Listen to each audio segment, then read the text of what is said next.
উত্তরের milestone school and কলেজে বিমান ভূপতিত হয়ে যে হৃদয় বিদারক ঘটনা ঘটেছে তা গোটা জাতিকে স্তব্ধ করে দিয়েছে। এমন সময় ক্রিকেট মাঠে জয় এলেও টাইগারদের মুখে হাসি নেই, তাদের মনেও গভীর বিষাদের ছায়া। বাংলাদেশ দলের ওয়ানডে অধিনায়ক মেহেদী হাসান মিরাজ বিসিবির পাঠানো এক ভিডিও বার্তায় বলেন, এই দুর্ঘটনা আমাদের সবাইকে নাড়িয়ে দিয়েছে। দলের প্রতিটি খেলোয়াড়ই খুব মন খারাপ নিয়ে দিন কাটিয়েছে। আমাদের সবারই তো সন্তান আছে, মা বাবা আছে, ভাই আছে, এবং আসলে যেভাবে দুর্ঘটনা হয়েছে এটা আমার কাছে মনে হয় বাংলাদেশের জন্যই বড় রকমের একটা দুর্ঘটনা। এবং সবচেয়ে বড় কথা, ছোট ছোট শিশুরা যারা স্কুলে পড়তে গিয়েছিল তারা অনেকেই আহত হয়েছে, অনেকেই পরপারে গিয়েছে। এটা ভেবেই চোখে পানি চলে আসে। সত্যি বলতে এই ঘটনার পর থেকে এখনো মন ভালো করতে পারছি না। যদিও আমাদের হাতে কিছুই নেই, তবে আমরা প্রার্থনা করতে পারি। আশা করি আহতরা খুব দ্রুতই সুস্থ হয়ে উঠবে। পাকিস্তানের বিপক্ষে ম্যাচ শেষে সংবাদ সম্মেলনে এই ঘটনা নিয়ে কথা বলেন দ্বিতীয় টি-20 ম্যাচ সেরা জাকের আলীও। এই দমবন্ধ সময়ের মধ্যে ম্যাচ খেলাটা যে কতটা কঠিন ছিল তা অকপটে জানিয়ে দিলেন তিনি। জাকেরের ভাষায়, সত্যি বলতে বুক ভেঙে যাচ্ছিল। এমন একটা দুঃখের দিনে মাঠে নামা খুবই কঠিন ছিল। তবুও পেশাদার হিসেবে দলের দায়িত্ব নিতে হয়েছে।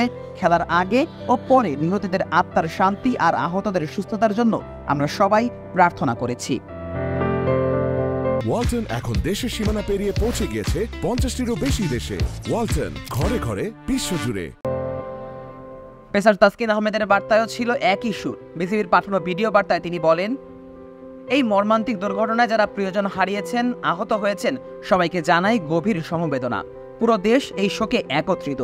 আমরাও আছি আপনাদের পাশে। আল্লাহ যেন সবাইকে ধৈর্য দেন এবং আহতদের দ্রুত আরোগ্য দান করেন। স্পিনার রিশাদ হোসেন এখনও ঘোষণাটি মেনে নিতে পারছেন না, তার কণ্ঠেও বিষাদের ছোঁয়া। কালকের ভিডিওটা দেখে আমি কিছুক্ষণের জন্য স্থির হয়ে গিয়েছিলাম। বিশ্বাসই হচ্ছিল না এমন কিছু ঘটতে পারে। ছোটদের কান্না, আগুনে পোড়া মুখগুলো, অভিভাবকদের বুক ভাঙা আর্তনাদ, সব দেখে মনটা ভেঙে গিয়েছিল। এখন শুধু আল্লাহর কাছে দোয়া করছি যেন যারা চলে গেছেন তারা জান্নাতের সর্বোচ্চ স্থানে স্থান পান। তানজিম সাকিবও কথা বলেছেন সেই শোকাবহ সময় নিয়ে। মাইলস্টোনের সেই ভয়াবহ ঘটনায় সবাই বাকরুদ্ধ। ছোট ছোট যারা ইন্তেকাল করেছে, আল্লাহ যেন তাদের জান্নাত নসিব করেন। যারা আহত, আল্লাহ যেন তাদের কষ্ট লাঘব করেন। আর অভিভাবকদের প্রতি আমাদের সহমর্মিতা। কিন্তু সত্যি বলতে কোনো ভাষা নেই সান্ত্বনা দেওয়ার। পুরো জাতি এই শোক ভাগ করে নিচ্ছে। দিন শেষে মাইলস্টোনের এই দুর্ঘটনা যা শুধু একটি স্কুল নয়, গোটা বাংলাদেশকে কাঁদিয়ে তুলেছে। এই শোকের ছায়া পড়েছে দেশের ক্রীড়াঙ্গনেও। মাঠে জয় এলেও টাইগারদের মন মাঠের বাইরে সেই শিশুগুলোর সঙ্গেই থেকে গেছে, যারা এখনো হাসপাতালে কাতরাচ্ছেন, যারা আর কখনোই স্কুলে ফিরবে না। Najmus Sakib, on field.